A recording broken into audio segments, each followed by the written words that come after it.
Hi friends, నమస్తే. ఈరోజు వీడియోలో నేను చాలా క్రిస్పీగా ఉండాలంటే ఒకసారి ఇలాగ రవ్వ దోశలు చేయండి. ఇందులో నేను మైదా వేయలేదు, ఓన్లీ బియ్యం పిండి అలాగే ఉప్మా రవ్వతో చాలా క్రిస్పీగా మనం హోటల్కి వెళ్ళి తింటే ఎలా ఉంటాయో సేమ్ అలాగే చూసారా ఎంత క్రిస్పీగా వచ్చినాయో.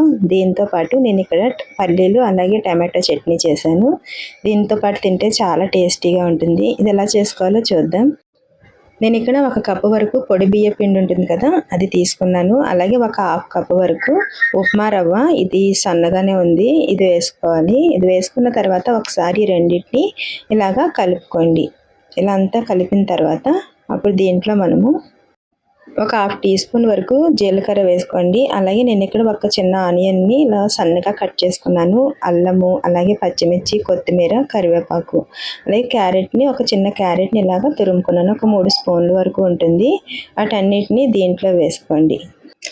ఇలాగ వీటన్నిటిని వేసుకున్న తర్వాత ఒకసారి ఇదంతా కూడా మంచిగా కలిసేటట్టు కింద ఒకసారి కలుపుకుందాము. దీంట్లో పెరుగు కానీ సోడా కానీ వేయట్లేదు. వేసుకోకపోయినా సరే దోశలు చాలా బాగా వస్తాయి. ఒకసారి దీన్ని అంతటిని ఇలాగా కలుపుకోండి. ఇలా కలుపుకున్న తర్వాత మనం ఏ కప్పుతో అయితే బియ్యం పిండి తీసుకున్నామో అదే కప్పుతో నేను ఇక్కడ నీళ్లు తీసుకుంటున్నాను. ఒక 2 కప్పుల వరకు ఇలాగా నీళ్లు వేసుకోండి. వేసుకున్న తర్వాత ఒకసారి దీన్ని మొత్తం ఇలాగా కలుపుకోవాలి. మరలా ఒకసారి ఇలా కలిపిన తర్వాత ఇదేమి ఉండలు కట్టదు. మనం మైదా పిండి వేస్తే మాత్రమే ఉండలు కడుతుంది. ఉప్మా రవ్వ అలాగే బియ్య పిండి ఇలాగ ఏమీ ఉండలు లేకుండానే తొందరగా కలిసిపోతుంది. మనం అప్పటికప్పుడు 10 నిమిషాల్లో దీన్ని ఇలాగా రెడీ చేసేసుకోవచ్చు. ఇదంతటిని ఇలా కలుపుకున్న తర్వాత దీని మీద మూత పెట్టుకుని ఒక 10 నిమిషాలు పక్కన పెట్టుకుంటే సరిపోతుంది. ఇప్పుడు దీంట్లో మనం చట్నీ చేసుకుందాము. ఇలాగ 1 స్పూన్ ఆయిల్లో అల్లం అలాగే సరిపడినన్ని కారానికి తగినట్టు కింద పచ్చిమిర్చి వేసుకోండి. అలాగే 1 కప్పు వరకు పల్లీలు వేసుకున్నాను. ఒక 2 వరకు ఎండుమిర్చి వేసుకుని ఒక 2 టమాటోస్ని కట్ చేసుకుని వేసుకోండి. అలాగే కరివేపాకు, కొత్తిమీర కూడా వేసుకున్న తర్వాత ఇది సరిపడినంత సాల్ట్, జీలకర్ర వేసుకుని ఒకసారి ఇలాగా మగ్గనివ్వాలి. ఇలా మగ్గిన తర్వాత ఇప్పుడు దీంట్లో కొంచెం చింతపండు కూడా వేసుకోండి.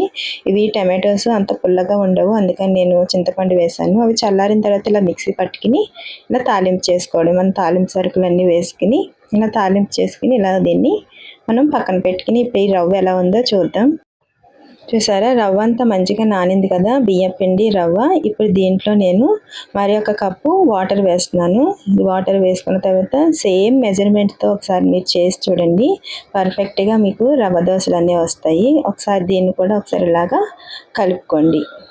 ఇదంతా ఇలా కలిపిన తర్వాత ఇంకా నాకు ఇది కొంచెం చిక్కగానే అనిపిస్తుంది. అందుకని చెప్పి ఒక 1/2 కప్పు వరకు మళ్ళీ వాటర్ వేస్తున్నాను. చూడండి, 3 కప్పులు అలాగే ఒక 1/2 కప్పు వరకు వాటర్ పట్టింది. అలాగే సరిపడినంత సాల్ట్ వేసుకుని ఒకసారి ఇదంతటిని ఇలాగా కలుపుకోండి. ఇలా కలిపిన తర్వాత చూడండి, కన్సిస్టెన్సీ అనేది మనకి ఇలా ఉండాలి. చూసారు కదా.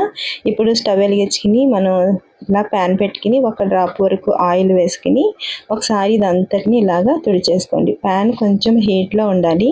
అలాగే మనం దోశ వేసేటప్పుడు మాత్రం కొంచెం సిమ్లో పెట్టుకోండి. ఇలా వేసుకున్న తర్వాత మనకి హోల్స్ కింద చూడండి ఎంత బాగా వస్తుందో. దీన్ని ఇప్పుడు మనము మీడియం ఫ్లేమ్లో పెట్టుకుని ఉడికించుకున్నట్టయితే మనకి తొందరగా కింద అనేది మాడిపోకుండా చక్కగా ఈవెన్గా చక్కగా కలర్ వస్తుంది. ఇలాగ పైన కొంచెం ఆయిల్ని వేసుకోండి. ఇలా ఆయిల్ వేసుకుని మీడియం ఫ్లేమ్లో పెట్టుకుని ఇలాగా కలర్ వచ్చే వరకు ఇలాగా కాలనివ్వాలి. ఇలా అయిన తర్వాత ఇప్పుడు దీన్ని మనము ఇలా తిరిగేసుకునే అవసరం లేదు. ఇదంతా మంచిగా డ్రై అయిపోయింది కదా. ఇటువంటి ఇన్స్టెంట్ బ్రేక్ఫాస్ట్లు మన ఛానల్లో చాలా ఉన్నాయి ఫ్రెండ్స్, ఒకసారి చెక్ చేయండి. ఫస్ట్ టైం నా వీడియో చూస్తున్నట్లయితే ప్లీజ్ సబ్స్క్రైబ్ చేసుకోండి. అలాగే మీకు నా వీడియో నచ్చినట్లయితే కనుక ప్లీజ్ ఒక లైక్ ఇస్తారని ఆశపడుతున్నాను. చూసారా ఎంత క్రిస్పీగా వచ్చినాయో. పిల్లలు స్కూల్ నుంచి రాగానే అయినా వాళ్ళు ఏదన్నా మనల్ని స్నాక్స్ అడిగినప్పుడు కూడా ఇలా చేసి పెట్టినట్టయితే చాలా హ్యాపీ ఫీల్ అవుతారు. Okay friends, thanks for watching.